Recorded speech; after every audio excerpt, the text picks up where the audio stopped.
से जमा होते थे? मेरे पास जब ईदी या मेरी पॉकेट मनी जमा होती थी या जो मुझे अपने लिए पैसे मिलते थे, फिर मैं नाना के लिए लेके जाती थी, बैग में लेके ना, नाना आपके लिए लेकर आई हूँ। सो जब बड़ी हो रही थी और टीनेजर थी तो अब्बू के साथ क्या रिलेशनशिप था?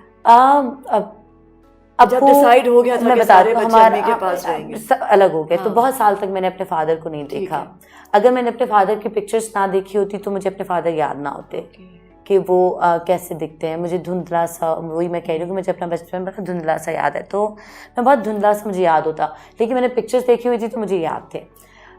फिर मैंने एक दिन उनको रात में कॉल की और मैंने उनसे बात की। मैंने कहा कि जब थोड़े से बड़े हुए, जब फ़ोन हाथ में आए और वो आई कॉल्ड हिम एंड मैंने उनसे बात की। अभी इस वक्त तुमने काम नहीं शुरू किया? अभी काम नहीं शुरू किया था। तो मैंने कहा, अच्छा मैं डर भी रही थी ना कि पता नहीं डांटेंगे, हम बड़ा बहुत डरते हैं, मतलब इवन आज भी अपने भाइयों से बहुत डरती हूँ, मैं अपने फादर से बहुत डरती हूँ, मतलब और हर कोई डरता होगा ऑब्वियसली, काम करते हैं। रिस्पेक्ट है ना? हाँ रिस्पेक्ट है, आई थिंक बहुत ज़्यादा रिस्पेक्ट करते हैं कि कोई गलती हो जाए तो डर होता है कि चाहे आप जितना भी काम कर लो, आपके पास जितना भी फ्रीडम है, बट रिस्पेक्ट और डर है वहाँ पे। तो मैंने बाबा को कॉल किया और मैंने कहा कि बाबा मैं सनम बात कर रही हूँ। तो वो बहुत खुश हुए और फिर उनका मुझे मिलना है तुम लोगों से। तो अम्मी ने कभी मना नहीं किया। मैंने कहा तुम लोगों के फादर तुम लोग मिलो। और फिर मुझे याद है शायद 13 साल की थी, 12 साल की थी, तो मैंने फिर अपने फादर से मैं मिली थी and I hugged him and I met him after so many years, for me so many years। तो बस इसी तरह वो हुआ। तो मैं मिली, उसके बाद हम लोग बात करने लगे, फिर हम लोग मिलने लगे। तो मैं वो ब्रिज उन्होंने शादी नहीं की? नहीं, माशाल्लाह उन्होंने भी शादी की, उनके भी बच्चे, उनके भी, उनमें से माशाल्लाह 4 भाई हैं हमारे। या so it's a huge family. तो मिलती हो? ह्यूज पूरा तो एक मिलती हो अपने? हम मेरे सारे छोटे भाई जो हैं बहुत प्यार करते हैं, बहुत लाड करते हैं मुझसे, आते हैं, मैसेज करते हैं। रीजन हो सबको जोड़ने का? मैं आई थिंक ब्रिज थी फैमिली में। हाँ, और मैं अभी भी ब्रिज हूँ। और हमारी जो मेरे बाबा की जो सेकंड वाइफ है, वो जो है वो हमारी बहुत अच्छी दोस्त है, हमारी उनसे बहुत अच्छी दोस्ती है। वो हमारे साथ आती है, हमसे मिलती हैं, हम लोग मिलते हैं और हम लोग बाहर शॉपिंग के लिए जाते हैं। भाई आते हैं, वो मुझसे लाड करते हैं, मुझसे बात करते हैं, हमारे साथ मैसेजेस पे। हम आपस में सब नॉर्मल है, मतलब बड़े भाई बहन हम सब मिलते हैं आपस में। तो शो बिजनेस में कैसे आ गए? शो बिजनेस में आना भाई हमारे खानदान के लिए बेइज्जती की बात थी, कि शो बिजनेस में आना तो गाली है। स्कूल में करती थी ड्रामा? नहीं, मैं बिल्कुल नहीं करती थी, मैं बहुत शाय थी। हाँ, पढ़ने में आई वॉज गुड, मैं आगे होती थी, लेकिन अगर स्टेज पे थोड़ा सा डांस करना है तो मुझे नहीं आता था। मुझे कहते थे नहीं बेटा अपना डांस नहीं, गाने का फिर मुझे होता था चलो मैं कुछ गा लूँ, बेटा नेक्स्ट टाइम ठीक है ना, गाने का नहीं। वैसे मैं स्कूल में भी सबकी बात, कोई ड्रामा नहीं किया स्कूल? कभी ड्रामा नहीं किया, कुछ नहीं किया, कभी मीडिया का नहीं सोचा। जब मैं हमेशा ये बताती हूँ, आज आपके शो में बता रही हूँ कि प्रिंसिपल ने आके सबसे पूछा कि आप बड़े होके क्या बनेंगे, तो मैंने क्या जवाब दिया होगा? मैंने कहा था मैं प्राइम मिनिस्टर बनूंगी पाकिस्तान की। वो किस तरह ख्याल है? आई डोंट नो, बेनज़ीर की वजह से? आई डोंट नो, मैंने कहा मैं ही बनूंगी। मैं बहुत, तो ना मेरे सारे जो क्लास में लड़के थे हंसने लगे। मैंने कहा देखे भाई, आप इतना नीचे सोचेंगे ना तो नीचे रहेंगे, मैं इतना ऊपर सोच रही हूँ कहीं तो पहुँचूंगी। तो मैंने कहा तो इसमें हंसने की क्या बात है? तो मेरे प्रिंसिपल ने कहा कि आपको पता है उसके लिए कितने करोड़ों रुपए चाहिए होते हैं? मैंने कहा कि हाँ तो हो जाएंगे, आ जाएंगे। मुझे नहीं पता था तब कि करोड़ों कितने होते हैं, पैसे क्या होते हैं। बस मुझे ये था कि ड्रीम है, ड्रीम तो ड्रीम है, वो पूरा हो सकता है, तो ये ख्वाब है मेरा, ये मेरा। तो पहला कदम कैसे लिया? तो फिर ये हुआ, उसके बाद मुझे था कि अच्छा, फिर मुझे लगा कि ये तो प्राइम मिनिस्टर बनना तो नामुमकिन बात है, ये तो खानदान दर खानदान ये चीज़ चलती आती है, अदरवाइज कोई नया बंदा तो आ नहीं सकता, वरना मैं ज़रूर मेहनत करती। Serious about it? हाँ, I was serious about. Then मैंने सोचा कि यार मैं पायलट बनूंगी, मैं जहाज़ उड़ाऊंगी, मुझे पायलट बनना है।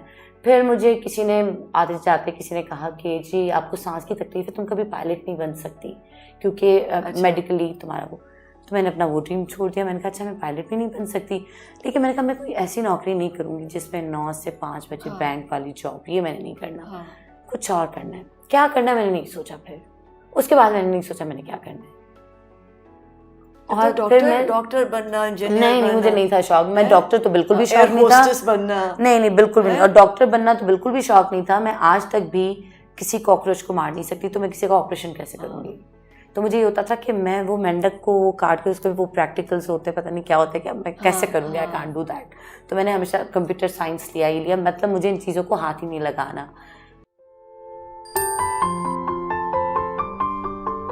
कालक जिसमें मुझे गंजा किया था इन्होंने, मैंने कहा नहीं नहीं, मैं तो उर्दू बोल ही नहीं सकती, पागल हो, मैं तो बिल्कुल भी नहीं करूंगी, कि मैं ये कर ही नहीं सकती। तो फिर ये जब ड्रीम छोड़ दिया कि अच्छा प्राइम मिनिस्टर भी नहीं बनना, ठीक है, प्राइम मिनिस्टर मुझे पता था कि ओके फाइन, मैं नहीं बनना, ये नहीं, और जहाज भी नहीं उड़ाना, जहाज नहीं उड़ाना।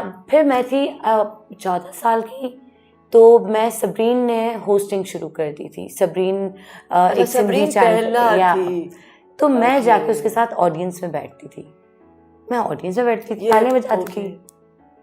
मेरी बहन वहाँ पे कुछ करती थी, मैं तालियां बजाती थी। वो कैसे पहुंच गई केटी? अब उसको, वो तो भाई माधुरी दीक्षित हमारी खानदान की, तो वो हमको आजकल है इंतजार। तो शीशे के सामने साड़ियाँ पहन के, तो दुपट्टे वो करके, सामने पंखे चला के, और वो डांस करना, वो एक्टिंग करना, होस्टिंग करना, वो वैसी थी शीशे के सामने एक्टिंग करने वाली। तो वो उसका ड्रीम था, वो उसका ड्रीम था, वो उसका ड्रीम था। और एक बच्चा खामोशी से उसको देख रहा है, बहन के ख्वाब देख और मैं उसको, हाँ, वो उसको देखती थी। उसके बाद ये हुआ कि मैं जब उसके साथ जाती थी सेट पे, तो मुझे किसी ने कहा कि आप क्यों नहीं करती? मैंने कहा नहीं नहीं, मुझे नहीं आता, मैं कैमरा के सामने नहीं आ सकती। फिर मैंने सिंधी में होस्टिंग की जब मैं 15 साल की थी, तो मेरी फील्ड ही चेंज हो गई। तो मेरी फील्ड, मेरा ये काम बन गया, मेरा ये ड्रीम बन गया, मेरा ख्वाब खुद ही ये एक चीज़ बन गई जिसके बारे में मैंने कभी नहीं सोचा। मैं क्यों झूठ बोलूं कि मैं तो फिर हमेशा तो ये तो होस्टिंग कर रहे थे ना, तो फिर एक्ट्रेस का किस तरह? एग्जैक्टली, फिर एक्टिंग का ये हुआ कि मैं जब होस्टिंग कर रही थी, तो आई कॉल्ड फहद मुस्तफ़ा कि तुम मेरे शो में आओ, KTN के एक शो पे, मैं सिंधी चैनल पे काम कर रही थी। उसने कहा यार मैं आजकल ना अब काम, मैं उर्दू मीडिया में ज़्यादा काम कर रहा हूँ, वहाँ पे कर रहा हूँ, तो मैं ऐसा करो, तुम एक ड्रामा है वो करो आतिफ हुसैन का, कालक, जिसमें मुझे गंजा किया था इन्होंने।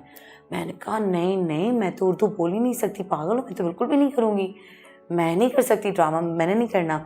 तो उसे कहा यार तुम मिलो तो सही। तो मेरे बाल बहुत लंबे हुआ करते थे तब, अब तो ब्लो ड्राई कर करके और इतने सालों में बिल्कुल बाल ख़त्म हो गए, तो लंबे बाल, और वो तो है ना, तो शक्ल भी मासूम सी, तो तब और आप इतने साल पीछे। तो उसे कहा यार मैं ऐसी कोई लड़की चाहिए आतिफ को जिसमें उसको गंजा कर देते हैं, और तो इस तरह का कोई कैरेक्टर है। तो मेरी बहन ने कहा करो। मैंने कहा मैं नहीं कर सकती एक्टिंग। उसने कहा नहीं तुम करो, तुम कर लोगी, मुझे पता है तुम्हें वो चीज़ है, तुम कर लोगी। मेरी बड़ी बहन ने मुझे कहा था। सबरीन ने कहा नहीं, शर्म नहीं कर सकेगी, नहीं करने दें। सबरीन को ये था कि नहीं कर सकेगी, ये शाय है, मतलब भी इससे नहीं होगा। मैंने जब कालक किया तो समीना जी, वो एक हम हमेशा सुनते ना कि रात में आप स्क्रीन पे और सुबह हिट हो गए। जिस दौर में मैं आई उस दौर में वो ज़माना नहीं था, PTV नहीं था कि रात में आप आएँ और सुबह हिट हो जाएं।